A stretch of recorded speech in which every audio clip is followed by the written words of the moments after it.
സ്ഥാനാർത്ഥിത്വം പിൻവലിക്കാൻ ശ്രമമുണ്ടായി എന്ന് മഞ്ചേശ്വരത്തെ SDPI സ്ഥാനാർത്ഥി KM അഷ്റഫ്.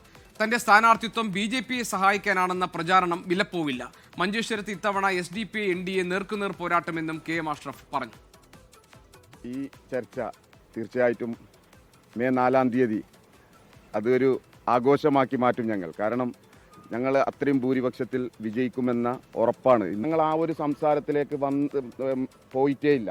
ആര് വന്നാലും അങ്ങനെ ഒരു സംസാരത്തിലേക്ക് ഞങ്ങൾ കടന്നിട്ടില്ല. ഇനി ആര് വിളിച്ചാലും പലരും ഫോണിലൂടെ വിളിച്ചപ്പോഴും നമ്മൾ ആ ഒരു സംസാരത്തിന് നിന്നിട്ടില്ല.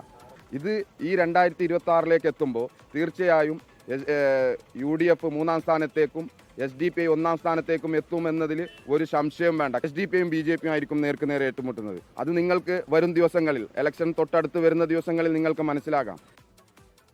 അരുൺ പാർക്കൽ ഞങ്ങളുടെ പ്രതിനിധിയുടെ വിവരങ്ങളുമായി. അരുൺ, ഈ SDPI സ്ഥാനാർത്ഥി KM അഷ്റഫ് പറയുന്നത് അവിടെ ഏറ്റുമുട്ടൽ BJPയും SDPIയും തമ്മിലാണെന്നാണ്. ഡീൽ ആരോപണം പ്രതിപക്ഷം ഉന്നയിച്ച മണ്ഡലങ്ങളിൽ ഒന്നാണ് മഞ്ചേശ്വരം.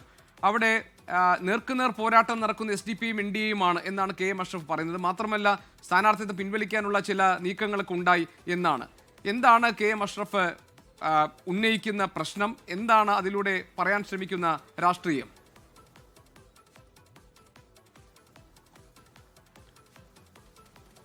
ജി കെ സൂചിപ്പിച്ചതുപോലെ ഈ ഡീൽ ആരോപണം നിലനിൽക്കുന്ന അല്ലെങ്കിൽ ഡീൽ ആരോപണം പ്രതിപക്ഷ നേതാവ് ഉന്നയിച്ച മണ്ഡലങ്ങളിൽ ഒന്നാണ് മഞ്ചേശ്വരം. അതിന് കാരണമെന്ന് പറയുന്നത് K. സുരേന്ദ്രൻ ജയിപ്പിക്കുന്നതിന് വേണ്ടി SDPI ഉപയോഗിച്ച് LDF അവിടെ സ്ഥാനാർത്ഥിയെ നിർത്തി എന്നുള്ളതാണ്.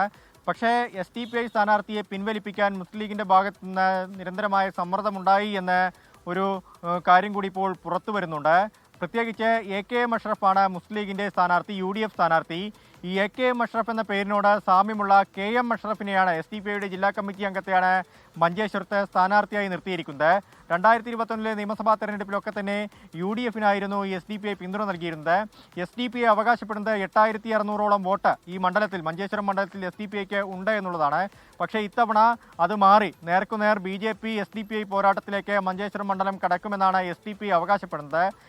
അതുകൊണ്ടാണ് മുസ്ലിം ലീഗിൻ്റെ ഭാഗത്തുനിന്ന് UDFിൻ്റെ ഭാഗത്തുനിന്ന് ഈ സ്ഥാനാർത്ഥിത്വം പിൻവലിക്കാൻ സമ്മർദ്ദമുണ്ടായതെന്നും കൂടി SDPI നേതാക്കൾ ചൂണ്ടിക്കാണിക്കുന്നുണ്ട്. എന്തായാലും അവർ സ്ഥാനാർത്ഥിത്വം നാമനിർദ്ദേശ പത്രിക പിൻവലിക്കുമോ എന്നൊരു ആശങ്ക നേരത്തെ തന്നെ വലിയ തോതിലുണ്ടായിരുന്നു.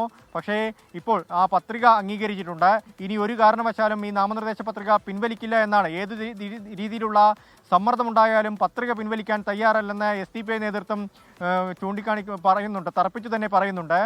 ഡീൽ ആരോപണം നിലനിൽക്കുന്ന മണ്ഡലമാണ്. ആ ഡീൽ ആരോപണം നിലനിൽക്കാനുള്ള കാരണം K. സുരേന്ദ്രനെ, BJP സ്ഥാനാർത്ഥി, NDA സ്ഥാനാർത്ഥി K. സുരേന്ദ്രനെ ജയിപ്പിക്കാൻ ഈ LDF SDPയുമായി കൈകോർക്കുന്നു എന്നതാണ് പ്രതിപക്ഷ നേതാവിൻ്റെയും അതുപോലെ തന്നെ കോൺഗ്രസ് വൃത്തങ്ങളിൽ നിന്നും പറയുന്ന ഒരു ആരോപണം. പക്ഷേ അതങ്ങനെയല്ല എന്നാണ് SDPI ഉന്നയിക്കുന്ന പ്രധാനപ്പെട്ട കാര്യം.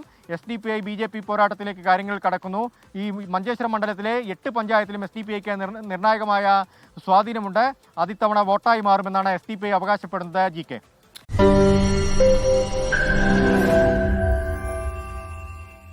ലോകത്തെവിടെയായാലും ഏത് സമയത്തും 24 വാർത്തകളും ഓഗ്മെന്റഡ് റിയാലിറ്റി പാക്കേജുകളും എക്സ്പ്ലെയിനറുകളും വിശദമായി കാണാൻ ഞങ്ങളുടെ YouTube ചാനൽ നിങ്ങൾക്ക് സബ്സ്ക്രൈബ് ചെയ്യാം.